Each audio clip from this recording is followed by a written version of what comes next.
Oke, shalom, selamat sore, selamat siang untuk kita semuanya. Selamat bertemu kembali. Ya, walaupun kita masih ada dalam suasana pandemi saat ini, tapi senang sekali rasanya kita bisa memulai kegiatan belajar kita.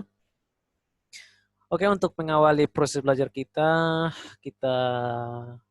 satu dalam doa dulu ya. Kita awali dengan doa. Mari kita berdoa. Puji dan syukur kami panjatkan kepadamu ya Tuhan, karena begitu besar kasih dan penyertaan Tuhan dalam hidup ini. Nyata kemurahan-Mu hingga kami boleh ada saat ini dalam keadaan sehat. Oleh karena itu Tuhan, kami sekali lagi mohon pertolongan-Mu di saat kami memulai proses belajar mengajar kami saat ini. Kiranya kekuatan kesehatan yang berasal daripada-Mu boleh menjadi bagian kami, sehingga kami boleh mengikuti pelajaran ini dengan baik. Allah Bapa kami di surga, pergumulan negara ini baik kami juga dalam pandemi yang sedang berlangsung saat ini. Kami mohon kuasa-Mu boleh terus memberkati bangsa kami, terkhusus di Sumba Timur, sehingga kami terus ada dalam keadaan aman, terbebas dari ancaman-ancaman pandemi. Oleh karena itu Tuhan, segala permohonan, harapan, doa kami panjatkan kepadamu. Ini doa ini sembahyang kami Bapa dalam nama Yesus Kristus, menjadi penebus dan juru selamat, kami berdoa dan mengucapkan syukur. Amin. Oke, di awal ini Pak Guru ingatkan lagi untuk kita boleh selalu jaga diri dan keluarga kita dalam suasana pandemi atau virus corona COVID-19 yang sedang menghantui atau menyerang kita saat ini. Kiranya kita terus diberikan kekuatan kesehatan, oleh karena itu kita harus jaga diri dengan cara pola makan kita harus dengan gizi yang seimbang, kita harus jaga terus tubuh kita harus jaga kebugarannya dengan olahraga, terus kebersihan kita dengan cuci tangan menggunakan sabun, air mengalir, bila perlu gunakan juga hand sanitizer, dan selalu gunakan masker ketika kita beraktivitas maupun sedang bercengkrama dengan orang lain. Walaupun itu keluarga kita sendiri, kita harus tetap jaga kesehatan kita, jaga diri kita, dan yang paling penting adalah jangan lupa untuk berdoa ya adik-adiknya. Berdoa rajinlah sama Tuhan supaya kita terus diberikan kekuatan untuk melewati pandemi ini.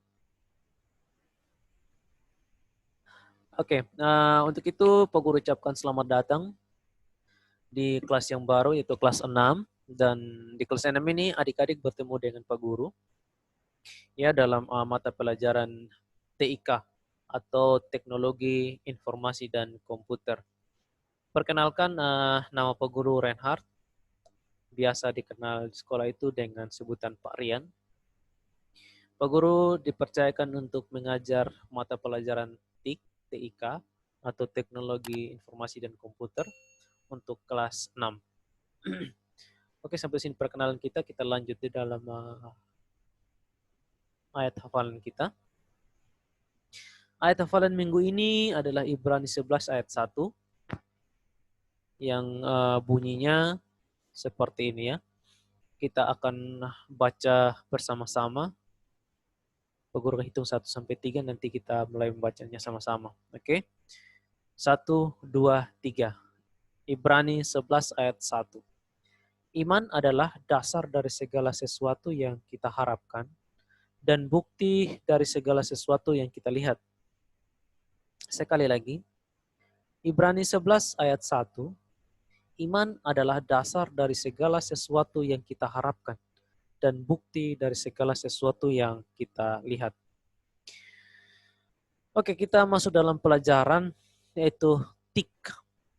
TIK itu adalah singkatan ya, atau kepanjangannya, singkatan dari atau kepanjangannya adalah Teknologi Informasi dan Komputer. Nah, di sini Pak Guru tambahkan komunikasi karena dalam mata pelajaran teknologi informasi dan komputer ini ada juga namanya komunikasi. Nanti kita akan bahas ini secara rinci atau satu per satu supaya adik-adik lebih paham tentang TIK ya.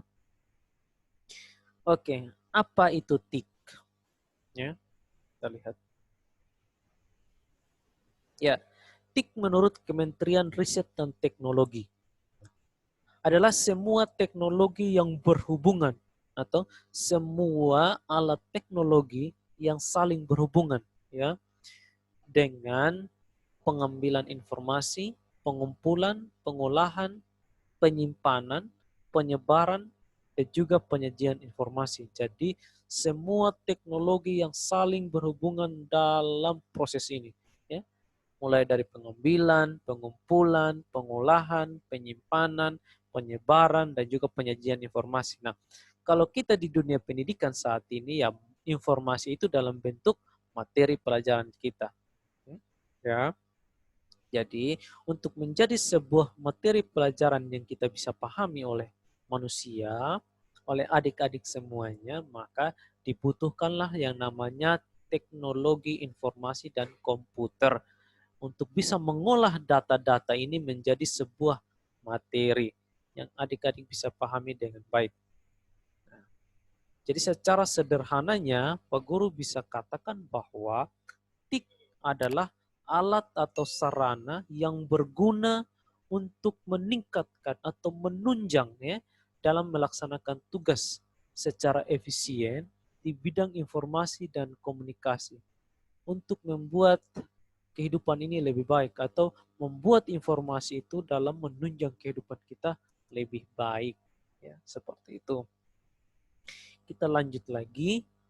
Nah, ada 3 tujuan TIK di dalam pendidikan, di dunia pendidikan ya. Sebenarnya tujuan TIK ini kalau di dunia masyarakat atau di lingkungan kehidupan kita sehari-hari ada begitu banyak tujuannya ya. Ada begitu banyak tujuannya.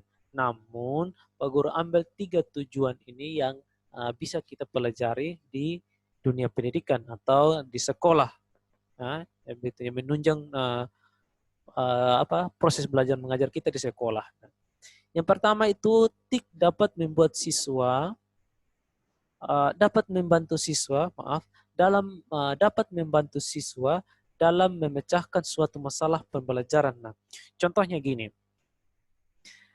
Bapak Ibu guru memberikan materi pembelajaran kepada adik-adik semuanya. Namun materi itu adik-adik kurang paham. Dengan adanya TIK ini, adik-adik bisa cari informasi lain. Ya. Selain dari buku itu bisa cari ke internet, lewat YouTube atau lewat Google atau ke teman, ke siapa saja. Nah, itu dengan adanya TIK, adik-adik bisa mendapatkan informasi itu semua untuk menunjang pemahaman adik dalam suatu masalah pembelajaran, dalam memecahkan hal tersebut. Seperti itu. Dan yang kedua adalah TIK dapat mendukung dan membuka kreativitas siswa. Contohnya, kalau adik-adik punya kreativitas menggambar atau bermain musik, musik apa saja, atau bermain bola, atau juga dengan olahraga-olahraga yang lainnya.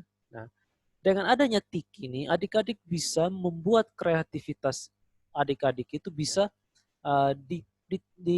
dilihat atau dimengerti atau bisa banyak orang lagi yang tahu dengan cara apa? Dengan adanya TIK ini. Contohnya adik-adik bisa merekam, mempublikasikannya sehingga banyak orang lagi yang lihat. Contohnya sekarang ada banyak media, ada YouTube, ada Facebook, WA, Instagram. Ada begitu banyak hal lain lagi bisa mendukung dan menunjang adik-adik bisa membuat kreativitas itu dikenal oleh banyak orang lagi.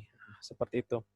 Dan yang ketiga adalah TIK itu dapat meningkatkan efektivitas dan efisiensi dalam menyelesaikan tugas. Contohnya adik punya tugas, ya, adik-adik punya tugas dari Bapak Ibu guru, suruh menyelesaikan tentang pelajaran matematika atau bahasa Inggris atau IPA atau dari Pak Guru tentang TIK, ya, TIK tentang komputer. Nah, dengan adanya TIK ini adik-adik bisa searching atau bertanya Nah, ke siapa saja lewat Google, YouTube itu pun juga bisa. Nah, dengan adanya TIK ini dapat menunjang, dapat mendukung hal itu sehingga efektivitas dan efisiensi ADI bisa terbantu dalam menyelesaikan tugas. Ya. Nah, berikutnya kita lihat di sini. Nah, kenapa Pak Guru taruh ini komunikasi di depan tadi di awal? Karena ini 3 bagan ini ya. Bagan ini bukan 3 bagan. Bagan ini menunjukkan bahwa teknologi informasi, komunikasi, komputer itu tidak bisa dipisahkan. Sudah menjadi satu bagian ya. Kalau kita berbicara tentang teknologi informasi, maka kita juga berbicara tentang komunikasi dan komputer. Begitupun juga sebaliknya. Ketika kita berbicara tentang komunikasi, maka informasi dan komputer itu pun juga ada di dalamnya. Begitu juga komputer. Nah, ada komunikasi, ada informasi. Jadi intinya untuk mendapatkan informasi yang akurat, baik dan pasti, maka butuh komunikasi dan juga butuh komputer untuk membuat informasi ini bisa real dan bisa dipahami oleh masyarakat luas. Gitu.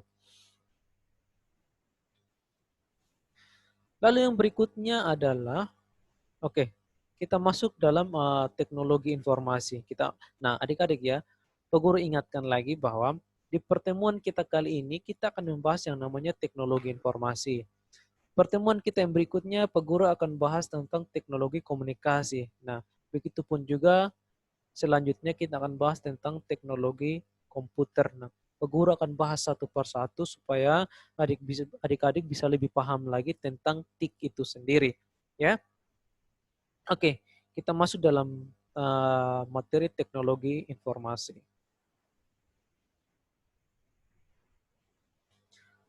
Apa pengertian teknologi informasi? Ya. Secara umum, kita bisa baca di sini bahwa teknologi informasi itu merupakan ilmu ya. Jadi teknologi ini, informasi ini merupakan suatu ilmu, sebuah ilmu yang diperlukan untuk mengolah informasi agar informasi tersebut dapat dicari dengan mudah dan akurat. Maksudnya kalau adik-adik butuh inspirasi, adik-adik butuh mata pelajaran misalnya, nah informasi yang atau mata pelajaran yang adik biasa baca di internet itu, di Google atau di YouTube itu sudah menjadi informasi yang sudah mudah dan akurat ya, seperti itu. Meliputi apa saja? Meliputi segala hal yang berkenan dengan proses penggunaan alat-alat bantu. Nah, biasa disebut dengan komputer atau software. Memanipulasi. Nah, memanipulasi yang dimaksudkan di sini adalah memperhalus kata-katanya, memperindah kata-katanya, atau mungkin di sini informasi itu adalah informasi yang kata-katanya di dalam itu dapat membuat orang lain tersinggung. Nah, dengan memanipulasi ini akan merubah ya, merubah kata-kata yang jelek itu menjadi bagus.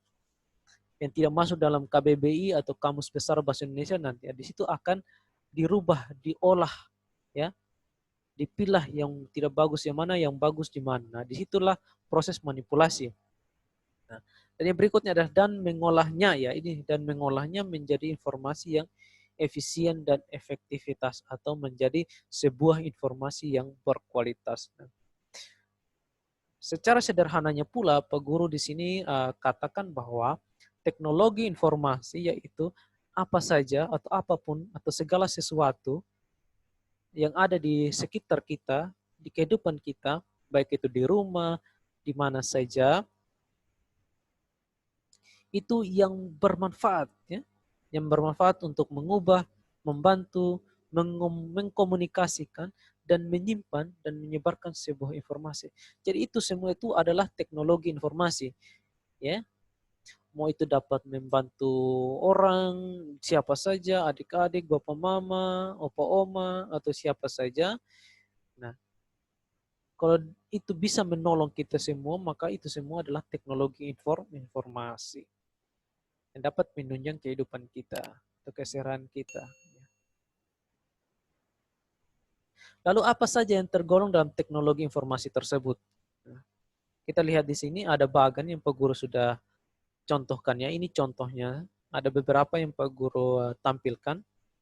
Tentunya sebenarnya masih begitu banyak teknologi-teknologi informasi lain yang kita bisa temukan di kehidupan kita, di keluarga kita, atau dimanapun.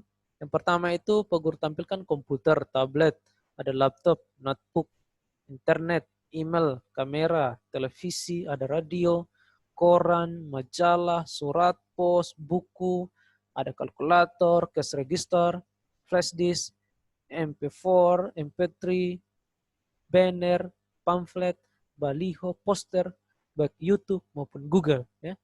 Ini semua ini hanya bagian kecil daripada teknologi informasi. Tentunya sebenarnya masih ada begitu banyak lagi teknologi informasi lainnya di luar sana yang bisa kita temui, yang dapat menunjang keseharian kita. Kita lanjut ya. Lalu apa sebenarnya fungsi dari masing-masing teknologi tadi itu? Ya, ada yang ada netbook,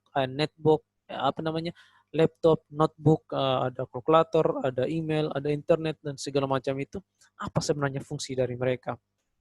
Kita lihat satu persatu ya. Kita akan bahas. Yang pertama itu internet. Nah, contohnya adik-adik bisa lihat gambar di samping, Mbak.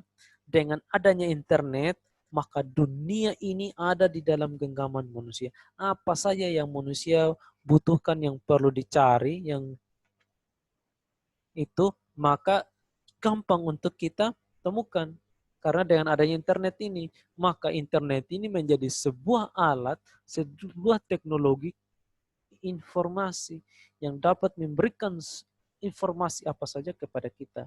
Jadi, guru katakan di sini bahwa internet itu adalah suatu jaringan komputer yang saling terhubung secara global dengan menggunakan sebuah paket protokol internet atau yang disebut dengan TCP/IP. Atau kalau adik-adik biasa dengar bahwa alamat email, alamat address, IP address, biasa orang-orang sebut begitu. Ya, kalau misalnya adik-adik hotspot dari teman, tanyakan, apa nama hotspotnya? Nah, biasanya itu disebut sebagai paket protokol internet. Nah, paket protokol internet ini dibutuhkan untuk bisa menghubungkan perangkat di seluruh dunia. Jadi, lewat internet ini kita bisa mendapatkan berbagai macam informasi. Ya, kalau kita sekarang ya tentang dunia pendidikan, tentang materi-materi yang adik-adik perlukan. Jadi, internet ini bisa membuat kita lebih banyak mendapatkan informasi. Ya, bahkan tentang dunia luar pun atau dunia luar atau negara-negara luar pun ada di internet. Nah, misalkannya di sini, jika kita tidak punya hubungan dengan internet, Pak Guru tuliskan di sini terputus. Kalau kita terputus dengan jaringan internet, maka apapun kita tidak bisa akses. Contohnya di sini ada YouTube, ya, ada YouTube, ada Google, ada Instagram, ada WhatsApp, ada Facebook. Ya. Kalau kita tidak punya koneksi dengan internet atau tidak terputus dengan jaringan internet, maka kita tidak bisa mengakses apapun. Sedangkan kalau kita terhubung dengan internet, maka apapun akan bisa kita akses. YouTube ke, Google ke, WhatsApp, Facebook atau Instagram sekalipun pasti kita bisa akses ya dengan adanya internet ini. Jadi ataupun contohnya sekarang di kita proses belajar mengajar ini, tanpa internet pun Bapak Ibu guru tidak bisa kirim tugas, tidak bisa kirim materi ke adik-adik semua. Adik-adik pula tidak bisa juga mengakses apapun ya. Tidak bisa kirim materi jawaban juga ke Bapak Ibu guru tanpa ada internet. Ya, seperti itu.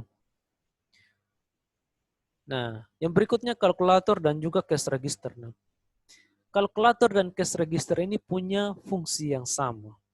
Lalu kenapa mereka bisa tergolong dalam teknologi informasi? Nah, begini ya. Begini adik-adik. Kalkulator dan cash register ini punya fungsi yang sama, yaitu untuk membantu manusia dalam proses menghitung segala sesuatu yang berbentuk angka. Oke, jadi adik-adik bisa temui kalkulator. Misalnya kalau adik-adik datang di tata usaha, di atas mejanya Bu Yeti, Ibu Erna, pasti ada kalkulator.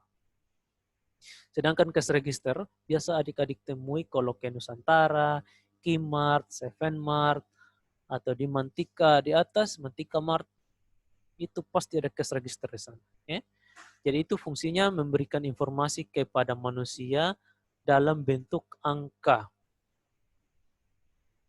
Lalu ada koran dan majalah. Nah, koran dan majalah ini masuk juga dalam teknologi informasi karena koran dan majalah ini merupakan media cetak yang digunakan untuk menyampaikan informasi yang berupa tulisan dan gambar. Jadi koran dan majalah ini isinya ya tulisan dan gambar, sebuah informasi yang dapat kita baca di sana dan bisa terbit setiap hari, baik itu minggu maupun bulan. Seperti itu. Lalu yang berikutnya ada MP4, MP3, ya. Nah, MP4 ini fungsinya yaitu untuk menyimpan, ya, berfungsi untuk menyimpan gambar, menyimpan data dalam bentuk video, musik serta game, ya. Lalu MP3, ya, MP3 hanya bisa menyimpan data dalam bentuk musik dan radio. Jadi dua alat ini juga termasuk dalam teknologi informasi karena dapat memberikan kita informasi tentang game, video, musik, dan juga radio. Seperti itu. Lalu ada flash disk dan hard disk. Nah, flash disk dan hard disk ini memiliki fungsi yang sama, yaitu menyimpan data dan nanti bisa menampilkan data tersebut. Nah, biasanya adik-adik yang bapak mamanya kerja di kantoran, ya, pasti ada flash disk, pasti ada hard disk di rumah, ya. Jadi fungsinya sama, menyimpan data. Hanya saja kapasitasnya yang berbeda. Kalau flash disk itu hanya paling 2 GB, 4 GB, ada yang 8 GB, ada yang 12, ada yang 24 GB. Nah, sedangkan hard disk itu bisa sampai 500 GB sampai dengan 1 tera. Ada yang 300 juga, ya. Adik-adik, ya. Jadi dua-duanya punya fungsi yang sama, hanya kapasitasnya yang berbeda. Lalu ada kamera. Nah, kalau kamera pasti adik-adik tidak asing lagi karena handphone yang adik-adik punya pun punya kamera, ada kameranya di sana. Lalu apa fungsi kamera ini? Nah, kamera ini fungsinya adalah mengabadikan, ya. Setelah mengambil gambar ya mengabadikan suatu objek atau gambar itu baik dalam keadaan diam maupun bergerak. Lalu apalagi ada radio. Radio ini merupakan suatu alat teknologi informasi juga karena radio ini alat elektronik yang memiliki fungsi untuk menyampaikan informasi berupa suara dari stasiun pemancar melalui frekuensi yang telah ditetapkan. Contohnya Global FM, ada Max FM, ya, punya frekuensi yang berbeda-beda. Lalu ada lagi namanya televisi. Nah, kalau televisi ini sama juga dengan radio, menyampaikan informasi melalui frekuensinya masing-masing. Hanya bedanya televisi ini bisa menyampaikan informasi itu dalam bentuk gambar bergerak atau video dan bisa secara langsung maupun juga daring, ya. Seperti itu. Lalu ada namanya juga spanduk atau banner, ya. Secara umum, pengertian banner ini adalah suatu media informasi non-personal yang berisi pesan promosi. Nah, biasanya banner-banner ini orang pakai untuk memberikan informasi atau promosi tentang brand ataupun tentang merek-merek ternama. Atau biasanya adik-adik temui ketika ke Nusantara. Bu Guru itu biasa lihat kalau ke Nusantara itu sering ada banner di sana. Dan juga kalau kita ke tempat kedukaan, ya, kematian itu, di sana pasti ada banner. Lalu yang berikutnya ada poster. Nah, poster ini ciri-ciri adalah tulisan dan juga gambar, ya, dalam bentuk karya seni atau desain grafis. Ya. Ini juga termasuk ini biasa dikenal juga dengan plakat. Ini juga termasuk dalam teknologi informasi. Lalu yang berikutnya ada YouTube. Nah, Pak Guru pikir kalau YouTube ini bukan hal yang asing lagi buat adik-adik semua ya. Pasti sudah tahu semuanya ini. YouTube itu saking terkenalnya Pak Guru bilang dia gudangnya video. Atau juga ada yang bilang markasnya video. Ya. Jadi segala sesuatu itu ada di YouTube. Video tentang apa saja pasti ada di YouTube. Ya, kalau kita di bidang pendidikan mau materi apa saja itu pasti ada di YouTube, bahkan dijelaskan secara rinci di sana ya. Jadi adik-adik kalau membutuhkan materi pelajaran tambahan, nah cari saja di YouTube pasti ada di sana. Adapun Google, nah kalau ini Pak Guru pikir adik-adik semuanya tahu ini, sampai-sampai punya istilah tersendiri terhadap Google ya. Bahkan ada yang bilang dia ini mesin pencari. Ya. Mau apa saja pasti ada di sana. Ada yang bilang Mbah Google. Ada pun yang bilang Om Google. Atau ada pun yang bilang ani aplikasi serba tahu. Ya. Nah, saking itunya sampai ada yang bilang bahwa gudangnya informasi. Kalau YouTube gudangnya video, nah Google ini gudangnya informasi. Oleh karena itu dia YouTube Google ini bisa memberikan kita jawaban atas pertanyaan-pertanyaan yang kita pikirkan. Contohnya di Waingapus ini, adik-adik tidak tahu di mana itu Walakiri, contohnya saja. Adik tidak tahu di mana itu Walakiri. Adik-adik tanya saya di Google, pasti Google kasih tahu di mana itu Walakiri. Ya? Adik-adik tinggal bilang saja, oke Google, tampilkan alamat pantai Walakiri.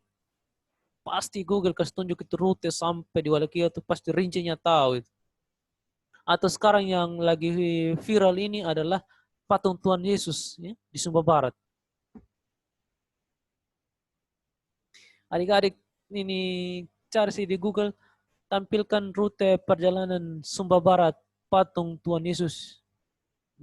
Pasti tampil itu patung yang sekarang ya. Yang lagi banyak-banyak orang-orang foto-foto di sana. Itu pasti. Nah, saking saktinya Google itu. Ya, adik-adiknya. Nah, tentunya masih ada begitu banyak lagi alat-alat yang tergolong dalam teknologi informasi yang dapat kita temui di sekolah kita, di sekitar kita. Dan semua dapat berguna bagi kehidupan kita. Ya, di rumah, di mana saja, di kantornya Bapak Mama, di sekolah, di sini, di jalan, atau di toko-toko, ya.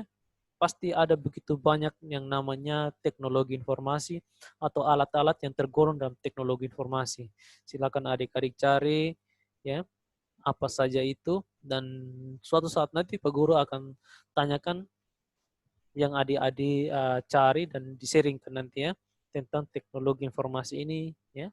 Adik bisa cari-cari di sana dan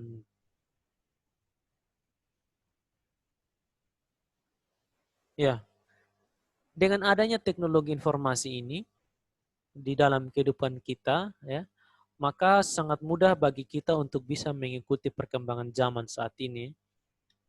Contohnya saja di tengah wabah pandemi yang saat ini berlangsung, ya tanpa media informasi seperti yang kita bahas di atas tadi, tanpa internet juga, maka sangat sulit ya bagi kita untuk bisa memperoleh atau mengikuti informasi terbaru atau yang sedang viral yang terjadi saat ini. Sangat susah. Kita kalau tanpa internet, tanpa ini alat-alat ini teknologi informasi tadi, maka sangat susah untuk kita bisa mendapatkan update tentang perkembangan pandemi ini atau COVID-19 ini. Lalu di dunia pendidikan kita, dengan adanya teknologi informasi dapat membantu para siswa untuk memperoleh informasi dengan cepat yang berhubungan tentang materi-materi yang diajarkan di sekolah. Contohnya saja, saat ini kan kita ada dalam sistem BDR atau belajar dari rumah atau belajar di rumah atau belajar jarak jauh ya. Tanpa media teknologi informasi yang kita bahas tadi di atas atau sebelumnya, maka sangat sulit ya, sangat-sangat sulit bagi kita siswa maupun guru untuk saling berkomunikasi, baik itu orang tua ke anaknya ya, sangat sulit untuk kita berkomunikasi. Ya. Dan kita butuhkan itu semua untuk demi keberlangsungan proses belajar mengajar kita ini. Contohnya untuk kirim absen, kirim tugas, kirim materi, maka kita sangat-sangat membutuhkan teknologi informasi. Jadi harapan Pak Guru adik-adik semua bisa mengikuti ini dengan baik sehingga adik-adik tidak salah mengerti, ya, salah menggunakan, ya, teknologi informasi ini. Oke, sekian video pembelajaran kita kali ini. Pak Guru ingatkan lagi, kali ini kita hanya fokus tentang pelajaran teknologi informasi. Pertemuan berikutnya kita akan bahas tentang teknologi komunikasi. Pertemuan berikutnya lagi kita akan bahas tentang teknologi komputer. Nah, sementara proses ini berjalan, Pak Guru belum kirim tugasnya, belum ada tugasnya. Kita fokus dulu di materi ini, nanti satu kali baru Pak Guru kirim tugasnya ke adik-adik semuanya. Jadi video ini Pak Guru juga upload di YouTube, nama YouTube-nya ada di sini. Silakan adik-adik searching di sana, cari dan adik-adik bisa download materinya. Dan nanti adik-adik bisa putar kembali supaya adik-adik bisa lebih paham lagi tentang teknologi informasi. Oke, sekian dan terima kasih. See you next class dan silakan adik pelajari lagi tentang teknologi komunikasi supaya adik-adik punya modal nanti ya ketika kita pertemuan. Oke. Sampai berjumpa lagi di kelas berikutnya. Oh, sebelum kita tutup kita berdoa dulu ya. Oke. Kita tenangkan dulu semuanya. Kita berdoa. Kita satu dalam doa. Kembali kami menghampiri hadirat-Mu ya Allah. Allah yang selalu mengasihi dan menyayangi kami. Walaupun ketika kami ada dalam dosa, namun Tuhan selalu mengasihi dan menyayangi kami dan mau mati bagi kami demi menyelamatkan kami. Bapa dalam kerajaan surga, segala puji dan syukur, terima kasih kami panjatkan ke hadapan hadirat-Mu atas penyertaan Tuhan di dalam kami di dalam proses belajar mengajar kami hari ini dan kami boleh menyelesaikannya dan harapan kami pandemi ini boleh cepat berlalu sehingga kami belajar tidak seperti sekarang lagi dengan hanya lewat video, dengan metode-metode yang lainnya, namun kami bisa bertatap muka di sekolah sehingga proses belajar mengajarnya lebih efektif lagi. Sisa kehidupan kami hari ini Tuhan kami pertaruhkan dalam tangan kasih-Mu, pimpin kami terus, sertai kami terus, tutup bungkus kami Roh Kudus-Mu, sehingga kami terus ada dalam lindungan, dalam perlindungan kasih Tuhan. Ini doa ini sembahyang kami Bapa, ampunkan setiap salah dan dosa kami. Di dalam nama Yesus Kristus kami berdoa dan mengucap syukur. Amin. Oke, terima kasih. Sampai berjumpa lagi di video pembelajaran berikutnya adik-adik ya. Salam sehat selalu dan tetap jaga kesehatan. Bye.